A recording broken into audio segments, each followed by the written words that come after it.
Lecture 09, Two Types of Relationships in Leadership. In my previous lecture, I talked about the biggest misconception about leadership, which is equating leadership with position. In this lecture, I want to dispel another misconception, which is that leadership is solely the responsibility of the leader. For instance, you often hear people say that great leaders need to possess certain qualities.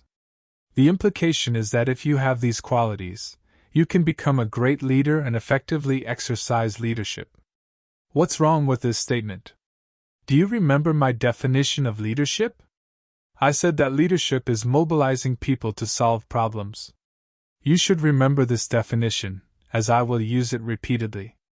I used this definition to solve the problem of Hitler in a previous lecture, and now I will use it to eliminate this misconception. Leadership is mobilizing people to solve problems, and this definition tells us that leadership is not just the responsibility of one person, but a relationship between the leader and the people. In other words, leadership is a type of relationship. Starting from this lecture, we will focus on how to mobilize people. To do so, we need to understand that leadership is a relationship and learn how to establish this relationship. This is the main theme of this lecture: the development of leadership research. First, I want to talk about how leadership is a relationship. This is not an easy concept to grasp, and early leadership scholars did not realize this.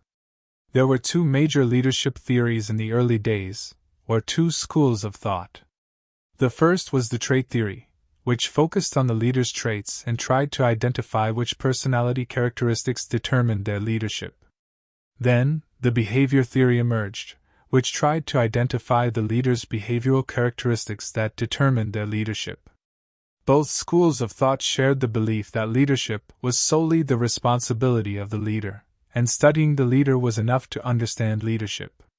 Finally, some scholars understood that leadership was not just the responsibility of the leader, but a relationship between the leader and the followers. Studying only the leader was not enough to understand leadership. Nowadays, almost all leadership scholars agree that leadership is a relationship and that studying the followers is essential. You might think that this is not relevant to you, but it is. If you are a leader, and you recognize that leadership is a relationship, you will realize that you have different relationships with different followers, and you need to adopt different approaches for different followers. In many cases, you might also be a follower, and if you acknowledge that leadership is a relationship, you will realize that followers can also influence leaders, and followers can also exercise leadership. Burns' leadership. Now that we know that leadership is a relationship, we need to learn how to establish this relationship. In this regard, there is someone worth learning from, and that is Mao Zedong. In his early years, Mao Zedong said something important about establishing relationships. He said, "We should pay close attention to the problems of the masses, from the land, labor, and capital to the problems of fuel, rice, oil, and salt. We should make them understand the higher tasks we propose." Do you remember when I asked the question in my second lecture, why did the Communist Party's army defeat the Nationalist Party's army? I said that it was because of a correct leadership slogan, as the Communist officer said, "Follow me," while the Nationalist officers made a mistake and said, "Attack me." Now I want to ask a bigger question: why did the Communist Party defeat the Nationalist Party politically? The simple answer is that the Communist Party won with a sentence. They won militarily with a leadership slogan, and politically with a sentence, which is the quote from Mao Zedong that I just mentioned. The central idea of Mao Zedong's quote is to start from the problems of the masses and make them understand the higher tasks. This quote is profound, as it captures the essence of establishing leadership relationships. To truly understand the brilliance of Mao Zedong's quote, we need to know about Burns' distinction between two types of leadership relationships. Burns was an American political scientist and historian, and in 1978, he published a classic book on leadership called Leadership. In the book's preface, Burns quoted three people. One was the American President Franklin Roosevelt, The second was the Italian political scientist and author of The Prince, Machiavelli. The third person he quoted was Mao Zedong. Burns quoted Mao Zedong twice in the book, and one of the quotes was the one I just mentioned. Then Burns added a sentence. This is the basic method of the art of leadership. Don't think that Burns randomly chose this quote for the preface. The quote in the preface is usually chosen by the author to set the tone for the book. Burns chose this quote because it resonated with him, and it embodied the core idea of his book. 2 types of leadership relationships. The core idea of Burns' book is to distinguish between 2 types of leadership relationships, transactional and transformational. To understand how to establish leadership relationships, one must first understand the difference between transactional and transformational relationships. If you understand this distinction, you will understand Mao Zedong's emphasis on starting with basic needs such as food, clothing, and shelter, and then helping people understand higher goals. This is the essence of building leadership relationships. Do you remember in my third lecture when I distinguished between power and leadership? What is the difference between power and leadership? If only one party's goals are achieved, that is power. If both parties' goals are achieved, that is leadership. This distinction between power and leadership is also Burns' view.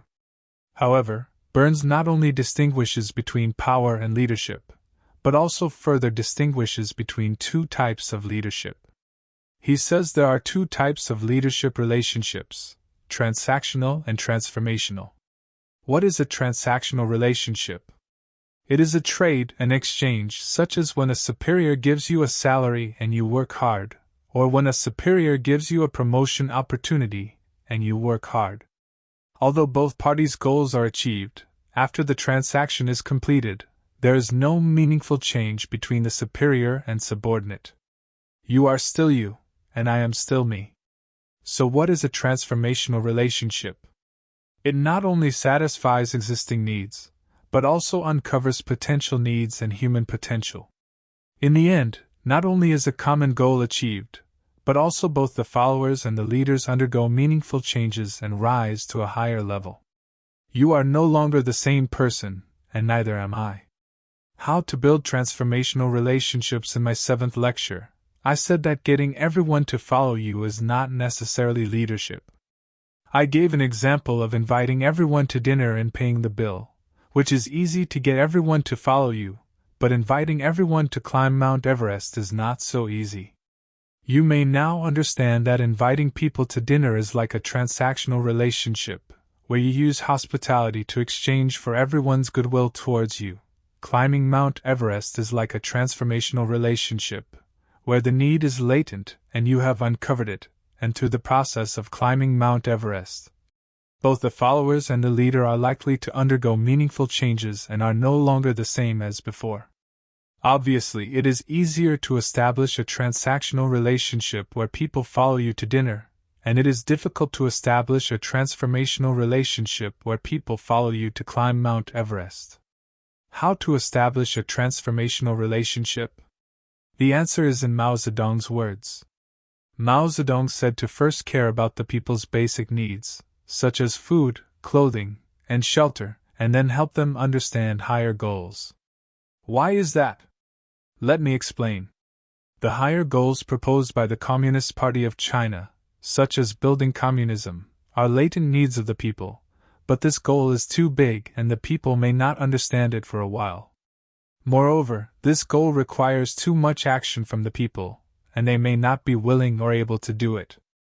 This belongs to a transformational relationship, which is difficult to establish. What to do? Mao Zedong said to start with a transactional relationship, and then establish a transformational relationship. In my 6th lecture, we distinguished between leadership and management, and said that management solves technical problems, while leadership solves difficult problems. Burns did not distinguish between management and leadership. In fact, the transactional leadership he mentioned is just management, and the transformational leadership he mentioned is true leadership. Leadership is about mobilizing people to solve challenging problems, which is different from the relationship required to solve technical problems. How to establish the relationship required to solve challenging problems? Mao Zedong's words can also be translated as, solving technical problems can help establish relationships that will help solve challenging problems.